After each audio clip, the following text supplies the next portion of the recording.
Shalom saudara-saudara yang dikasihi oleh Tuhan. Kita bersyukur hari ini bisa beribadah kepada Tuhan.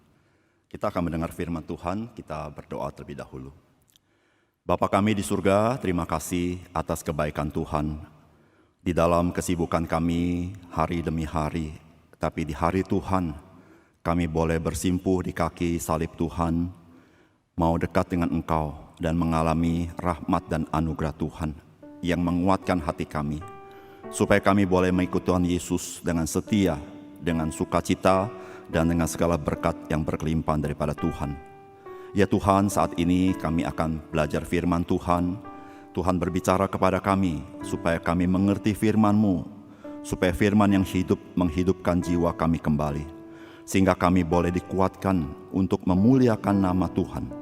Ya Tuhan, berbicaralah kepada kami, karena kami mau belajar firman Tuhan. Dalam nama Tuhan Yesus kami berdoa. Amin. Saudara-saudara, mari kita membuka Alkitab kita. Hari ini saya mengajak saudara membaca dari Filipi pasal yang keempat. Filipi pasal yang keempat, kita membaca ayat yang keempat sampai dengan ayat yang ke-9. Filipi pasal 4, ayat 4 sampai 9. Saya bacakan bagi saudara-saudara sekalian. Bersukacitalah senantiasa dalam Tuhan. Sekali lagi kukatakan, bersukacitalah. Hendaklah kebaikan hatimu diketahui semua orang. Tuhan sudah dekat. Janganlah hendaknya kamu khawatir tentang apapun juga, tetapi nyatakanlah dalam segala hal keinginanmu kepada Allah, dalam doa dan permohonan dengan ucapan syukur. Damai sejahtera Allah yang melampaui segala akal akan memelihara hati dan pikiranmu dalam Kristus Yesus. Jadi akhirnya saudara-saudara, semua yang benar, semua yang mulia, semua yang adil, semua yang suci, semua yang manis, semua yang sedap didengar, semua yang disebut kebajikan dan patut dipuji, pikirkanlah semuanya itu. Dan apa yang telah kamu pelajari, dan apa yang telah kamu terima, dan apa yang telah kamu dengar, dan apa yang telah kamu lihat padaku, lakukanlah itu. Maka Allah, sumber damai sejahtera, akan menyertai kamu. Saudara yang dikasihi oleh Tuhan, di dalam diri kita, saudara-saudara, ada beberapa aspek yang sangat mempengaruhi kehidupan kita. Saudara, salah satu aspek yang sangat mempengaruhi kehidupan kita yaitu kehidupan afektif kita, yaitu perasaan kita, saudara ya. Saudara-saudara, kita tidak dapat menyangkali bahwa afektif kita sangat mempengaruhi bagaimana perilaku kita, bagaimana kita bersikap dalam segala sesuatu, saudara-saudara. Apalagi saudara-saudara dalam situasi yang sulit ya hari ini kita hadapi ya, saudara-saudara pasti ada banyak pergumulan dalam kehidupan, mungkin usaha, pekerjaan, keluarga dan sebagainya, saudara-saudara. Saudara, saya yakin saudara-saudara afektif kita sangat dipengaruhi oleh situasi dan kondisi yang seperti itu. Oleh karena itu hari ini saudara-saudara dari surat Filipi kita mau belajar ya, sebenarnya di dalam Kristus bagaimana afektif kita itu sendiri, saudara-saudara. Saudara, Rasul Paulus di dalam surat Filipi ini, di ayat yang keempat mengatakan begini kepada kita. Bersukacitalah senantiasa dalam Tuhan. Sekali lagi kukatakan bersukacitalah. Saudara, surat Filipi kita tahu, saudara-saudara, ini surat dari penjara, saudara. Ya. Saudara, kalau kita baca surat Filipi, maka kalau saudara baca baik-baik, saudara akan menemukan ada 16 kali saudara kata sukacita. Nanti saudara hitung, saudara ya, 16 kali, saudara. Saudara, saya yakin saudara di penjara bukan hal yang nyaman, saudara, hal yang tidak gampang. Tapi kalau saudara baca surat Filipi ini, surat ini bukan hanya satu nasihat kepada jemaat, tetapi banyak berbicara mengenai kesaksian hidup dari seorang Rasul Paulus. Saudara, kesaksian hidupnya saudara-saudara sama dengan nasihatnya. Bagaimana ia bersukacita di dalam Tuhan meskipun dalam penjara. Meskipun dalam penderitaan, meskipun dia dihasut oleh orang lain, meskipun dia harus berkorban, dia tetap bisa bersukacita. Saudara, sehingga saudara-saudara saya mau katakan, saudara-saudara, sukacita orang Kristen itu dapat dikatakan Paradoks begitu saudara-saudara ya. Situasinya tidak menguntungkan, tapi orang Kristen tetap bisa bersuka cita. Begitu ya. Jadi artinya begini saudara, kesusahan sama sukacita itu bisa berjalan sama-sama. Duka cita dan sukacita bisa berjalan bersama-sama. Ya. Nah saudara, ini terjadi dalam kehidupan Rasul Paulus. Maka saudara-saudara, di ayat yang terakhir dikatakan, apa yang telah kamu pelajari dan apa yang telah kamu terima dan apa yang telah kamu dengar dan apa yang telah kamu lihat padaku, itu Paulus katakan saudara. Saudara, Rasul Paulus bukan sekedar mengajar, tapi dia memberikan satu teladan bagaimana hidup sebagai orang percaya. Saudara, yang menarik adalah saudara-saudara, kata bersukacitalah senantiasa dalam Tuhan. Sekali lagi aku berkata bersukacitalah, saudara-saudara, ini bentuknya perintah, saudara ya. Saudara, yang menarik begini, saudara, kalau saudara membaca kitab Galatia, saudara, sukacita itu adalah buah Roh Kudus. Namun dalam konteks Filipi, Rasul Paulus menulis dalam konteks perintah. Saudara, apa artinya? Saudara, artinya begini, saudara, kalau perintah itu artinya saudara dan saya harus mengambil keputusan. Saudara dan saya harus mengambil pilihan. Tetapi saudara-saudara, sukacita ini saudara-saudara bukanlah atas effort manusia, bukan. Ini bukan karena situasi dan kondisi dunia, bukan. Bukan karena materi, bukan saudara. Saudara, ini lahir karena rohani kita. Karena Roh Kudus yang bekerja dalam hidup kita. Ini adalah buah Roh Kudus. Ini masalah rohani, saudara. Ini masalah rohani. Maka itu saudara-saudara, kalau berbicara mengenai sukacita di dalam bentuk perintah tetapi dia buah Roh Kudus, maka saudara-saudara di sini berbicara tentang sanktifikasi orang percaya. Saudara-saudara, kita harus menyadari saudara-saudara bagaimana afektif kita harus mengalami pengudusan daripada Tuhan. Saudara, ada kalanya saudara-saudara kita sebagai orang percaya kita tidak bertumbuh secara afektif. Saudara, ketika kita tidak bertumbuh secara afektif, saudara-saudara, kita punya banyak pergumulan. Kita merasa kita tidak bedanya dengan orang-orang yang belum percaya. Saudara, Alkitab mengatakan bersukacitalah di dalam Tuhan. Saudara, artinya apa saudara? Saudara dan saya sudah ada di dalam Tuhan.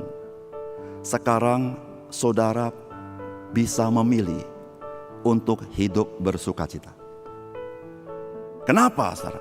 Karena Roh Kudus tinggal dalam kita. Sehingga saudara-saudara berbicara sukacita, ini berbicara masalah rohani, berbicara saudara memilihnya untuk bersukacita. Saudara, Rasul Paulus berkata dengan jelas saudara-saudara, bersukacitanya itu di dalam Tuhan. Senantiasa. Saudara, tidak gampang saudara ya bersukacita senantiasa, tetapi karena ada di dalam Tuhan saudara-saudara. Apa artinya? Saudara, kalau kita membaca firman Tuhan, seringkali Alkitab berbicara tentang di dalam Kristus. Kristus Tuhan kita, di dalam Dia, di dalam Dia. Saudara-saudara, ketika berbicara bersukacita di dalam Tuhan, maka Rasul Paulus ingin memberitahukan kepada kita bahwa di dalam Tuhan kita mempunyai identitas baru. Di dalam Tuhan kita punya status baru. Saudara-saudara, kalau saudara membaca kitab Roma, saudara-saudara, saudara di dalam Kristus, saudara dan saya adalah seorang yang baru, yaitu orang yang dibenarkan Tuhan. Kita harusnya orang bersalah, tetapi Tuhan membenarkan kita di dalam Kristus. Bukan itu saja saudara-saudara. Saudara-saudara, Alkitab berkata apa? Saudara, dalam kitab Galatia berkata apa? Kita adalah orang-orang punya identitas baru. Kita ini anak-anak Allah. Saudara, status dan identitas ini bukan karena effort kita. Tapi saudara-saudara, ketika kita mengingat status yang baru ini, kita tahu itu anugerah Tuhan kepada kita. Saudara yang kasih dalam Tuhan, mengubah status kita dari orang berdosa menjadi orang dibenarkan. Dari orang dimurkai oleh Allah menjadi anak-anak Allah yang dikasihi. Saudara-saudara, itu butuh pengorbanan Yesus Kristus di kayu salib, saudara. Saudara, sehingga Rasulullah berkata, bersukacitalah senantiasa dalam Tuhan. Yaitu saudara-saudara mengingat dan menyadari kita mempunyai identitas baru sebagai anak-anak Allah. Mempunyai hak istimewa sebagai anak-anak Allah. Bukan itu saja saudara-saudara. Saudara ketika berbicara di dalam Kristus, di dalam Tuhan, saudara Rasul Paulus berbicara apa saudara? Saudara dan saya, hidupmu dan hidupku dijamin di dalam Dia, aman di dalam Dia. Itu dikatakan saudara, kalau saudara membaca surat Efesus dikatakan segala berkat-berkat rohani di surga itu diberikan kepada kita. Bukan itu saja saudara-saudara, dikatakan bahwa satu kali nanti kita akan bersama-sama dengan Dia, mengalami kemuliaan Dia itu. Dan saudara, itu aman di dalam Kristus, tidak bergantung kepada perbuatan kita, tidak bergantung kepada situasi dan kondisi kita. Disitulah saudara-saudara mengapa Rasul Paulus dalam surat Roma berkata apa saudara? Penderitaan yang ringan sekarang ini tidak dapat dibandingkan dengan kemuliaan yang akan kuterima nanti. Oleh karena itu saudara-saudara, dalam segala situasi saudara-saudara, maka Rasul Paulus berkata, bersukacitalah senantiasa di dalam Tuhan. Saudara dan saya punya identitas baru dalam Tuhan Yesus. Saudara dijamin di dalam Yesus Kristus. Saudara-saudara, bahkan saudara dikatakan tidak ada apapun dalam dunia ini yang dapat memisahkan kita dari kasih Tuhan kita Yesus Kristus. Saudara, disitulah Paulus berkata, bersukacitalah senantiasa. Saudara, hari ini mungkin engkau menghadapi pergumulan hidup. Ingatlah, engkau adalah anak-anak Allah. Engkau anak-anak yang dikasihi Tuhan.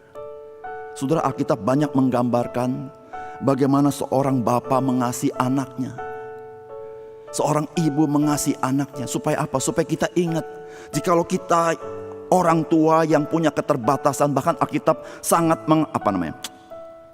mengkontraskan ya. Kalau kita ini bapak yang jahat, itu Alkitab katakan saudara-saudara, tidak berarti bahwa kita bapak yang jahat dalam arti jahat bagaimana, tapi maksudnya mengkontraskan kita ini orang berdosa. Bapak yang jahat, kurang hikmat, bisa mencintai anak-anak kita. Saudara, apatah lagi Bapak kita di surga yang sempurna itu, yang penuh kasih itu saudara-saudara, yang penuh belas kasihan itu. Yang Alkitab katakan tadi di tayangan kita, Dia tidak mengingat-ingat dosa kita. Saudara, ini luar biasa saudara. Saudara, ketika saya baca ayat itu saudara-saudara, saya merenungkan hidup saya saudara. Saudara-saudara, hidup kita saudara-saudara, betapa banyak dosa kita saudara. Tapi Tuhan tidak pernah mengingat-ingat dosa kita di dalam Kristus itu. Saudara-saudara, ketika kita mengingat kasih Tuhan itu, apatah yang Tuhan tidak berikan kepada kita, apa yang kita butuhkan menurut hemat Dia. Di situ saudara-saudara, kita boleh bersukacita di dalam Tuhan. Nah, saudara-saudara yang kasih dalam Tuhan, bersukacita di dalam Tuhan sangat dipengaruhi di dalam kehidupan kita sehari-hari. Saudara, kekristenan kita tidak boleh hanya hari Minggu, saudara. Ya, hari Minggu hari yang indah, saudara bisa beribadah kepada Tuhan. Tapi saudara, saya mau katakan kekristenan adalah kehidupan.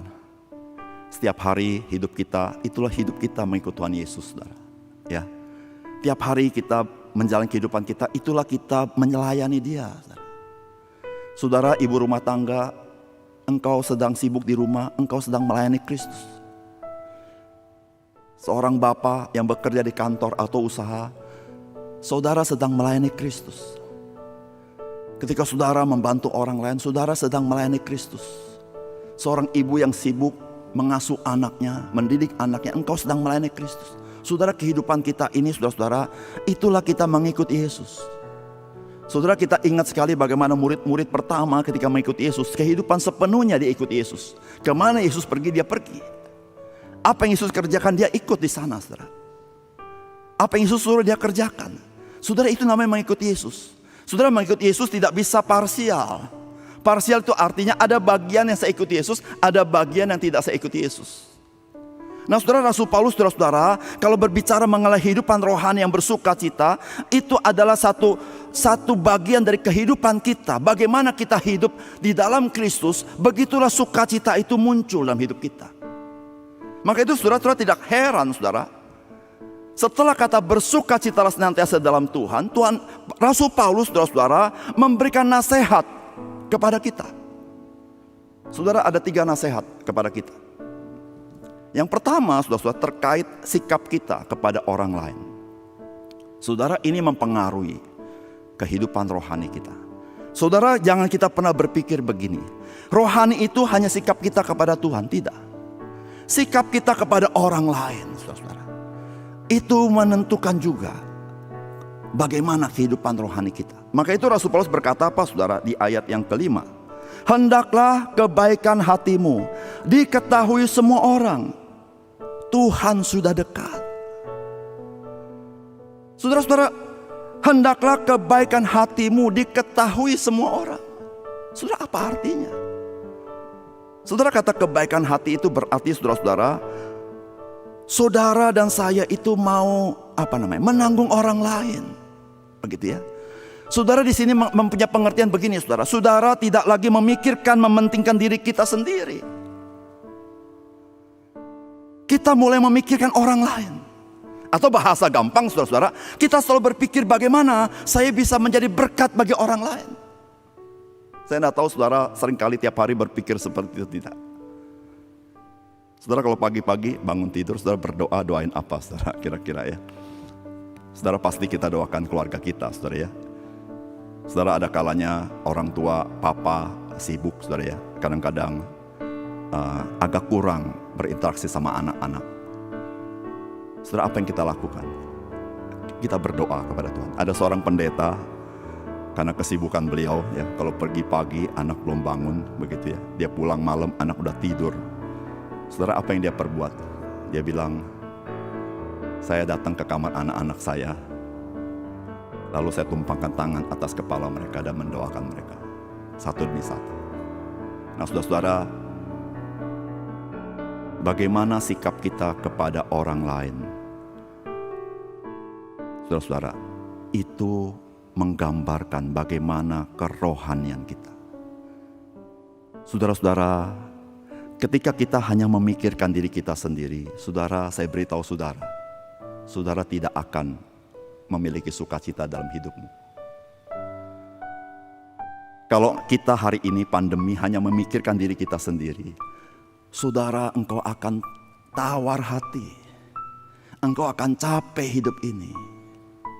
Tetapi saudara-saudara, ketika kita mulai memikirkan orang lain, ketika kita pikir bagaimana saya bisa melayani orang lain, bagaimana saya bisa menjadi berkat bagi orang lain, setidaknya saudara, di dalam keluarga kita, setidaknya saudara-saudara, WFH dan sebagainya, tinggal di rumah ya, orang tua tinggal di rumah, anak di rumah semua, itu kabar baik satu sisi, bisa menjadi kabar buruk, saudara ya.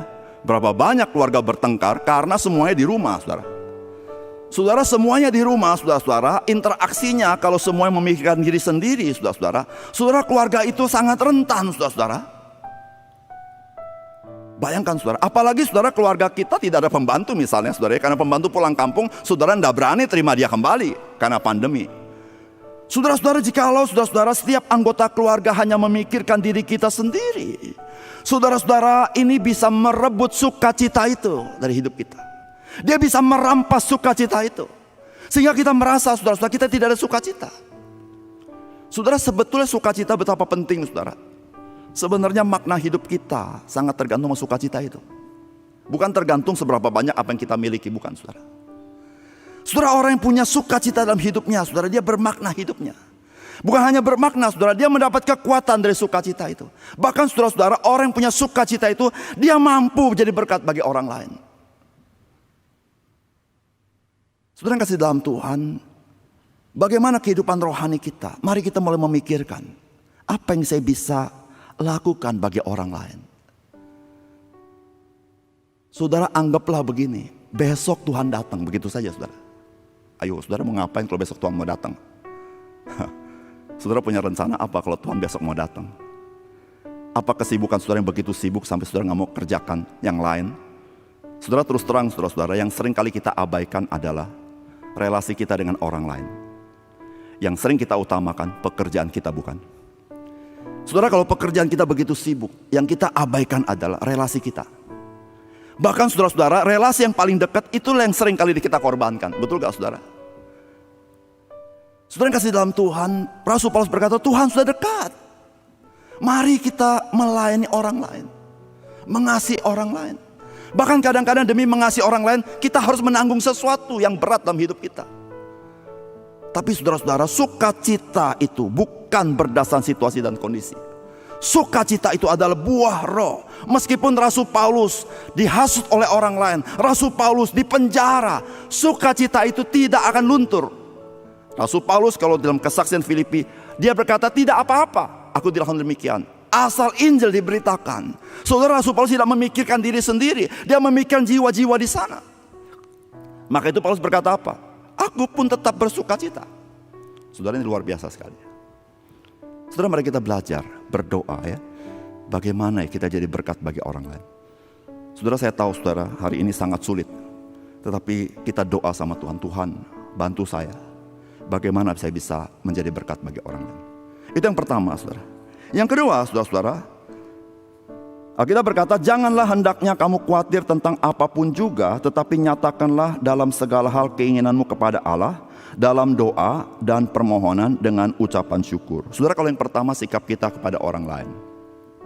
Yang kedua adalah iman kita kepada Tuhan. Saudara-saudara, iman kita kepada Tuhan dan sukacita itu berjalan seiringan. Ketika engkau percaya 100% kepada Tuhan, maka sukacita itu berjalan bersama-sama. Saudara-saudara, ketika engkau mulai kurang percaya kepada Tuhan, maka saudara-saudara, sukacita itu pun akan hilang pelan-pelan. Yang muncul apa saudara-saudara? Yang muncul adalah kekhawatiran. Saudara, kekhawatiran saudara-saudara itu berjalan bertolak belakang dengan iman kita.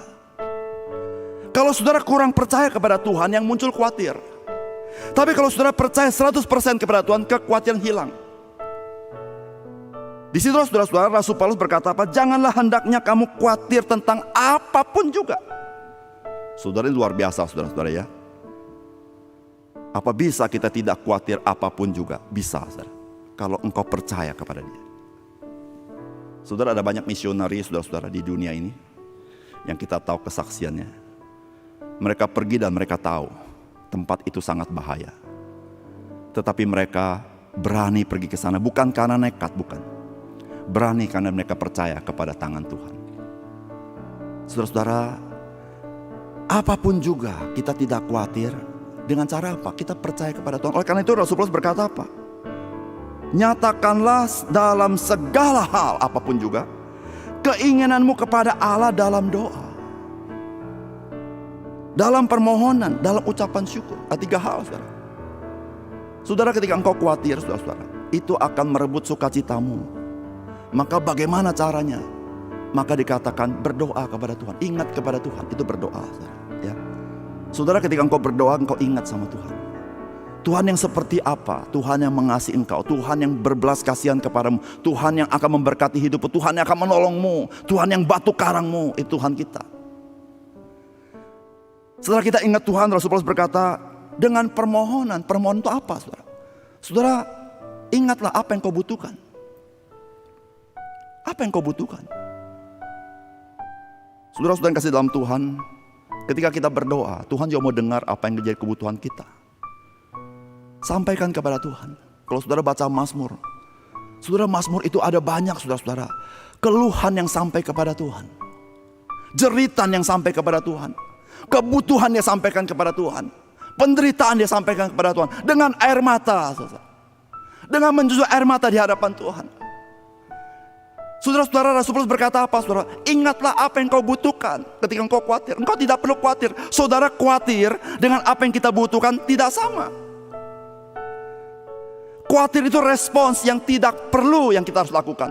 Tapi kebutuhan itu adalah sesuatu yang real, yang kita bisa doakan kepada Tuhan. Rasul Paulus berkata, dengan permohonan nyatakanlah permintaanmu kepada Tuhan. Yang terakhir saudara, Rasul Paulus berkata, ucapkanlah syukur.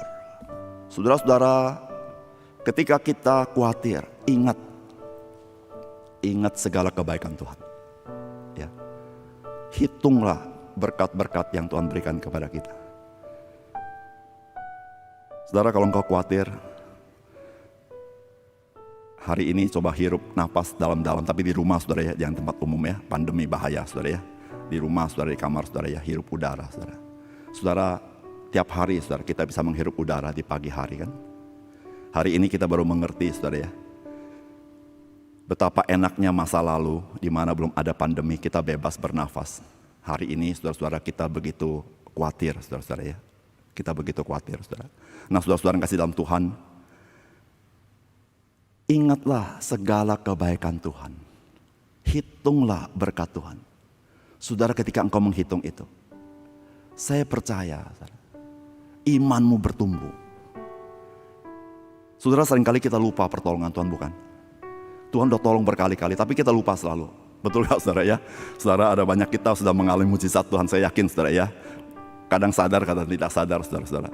Kita kadang kesaksian mujizat itu yang luar biasa. Tuhan tuh luar biasa. Cuma ketika kita menghadapi lagi, kita stres lagi saudara ya.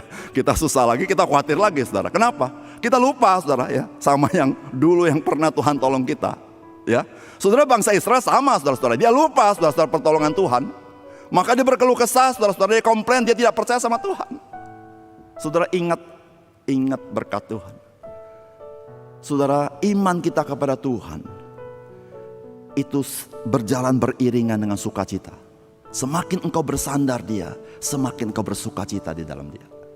Yang ketiga saudara, yang terakhir, ayat yang ke-8 dikatakan, jadi akhirnya saudara-saudara, semua yang benar, semua yang mulia, semua yang adil, semua yang suci, semua yang manis, semua yang sedap didengar, semua yang disebut kebajikan dan patut dipuji, pikirkanlah semuanya itu.